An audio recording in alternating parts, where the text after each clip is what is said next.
ಕಾಯ್ತಾ ಇದೆ ಯೂಟಿಕ್ ಆದರೆ ಇನ್ನೊಮ್ಮೆ ಹೆಲ್ತ್ ಮಿನಿಸ್ಟರ್ ಆಗಿ ಬರಲಿ ಅಂತ. ಯಾಕೆ ಅಂತಂದರೆ ನಮ್ಮ ಆಯುರ್ವೇದ ಕ್ಷೇತ್ರದಲ್ಲಿ ಒಂದು ಬೋರ್ಡ್ ಇತ್ತು.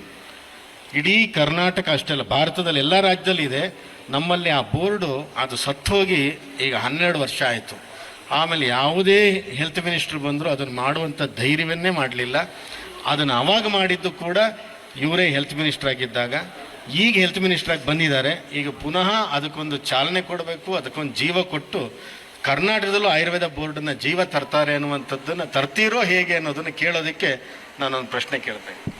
ಇಲ್ಲ, 100% ನಾವು ಖಂಡಿತವಾಗಿಯೂ ಆಯುರ್ವೇದ ಬೋರ್ಡನ್ನು ನಾವು ಮತ್ತೆ ಪುನಃ ಸ್ಥಾಪನೆ ಮಾಡಿ ಆಯುರ್ವೇದಿಕ್ ಸಿಸ್ಟಮನ್ನು ಉತ್ತಮ ಮಾಡಲಿಕ್ಕೆ ಎಲ್ಲ ನಾವು ಪ್ರಯತ್ನ ಮಾಡ್ತೇವೆ. ಬೋರ್ಡನ್ನು ಚಾಲನೆಗೆ ತರ್ತೇವೆ. 12 ವರ್ಷಗಳಿಂದ ಆಯುರ್ವೇದ ಡಿಪಾರ್ಟ್ಮೆಂಟ್ ಕಾಯ್ತಾ ಇದೆ ಯೂಟಿಕ್ ಆದರೆ ಇನ್ನೊಮ್ಮೆ ಹೆಲ್ತ್ ಮಿನಿಸ್ಟರ್ ಆಗಿ ಬರಲಿ ಅಂತ.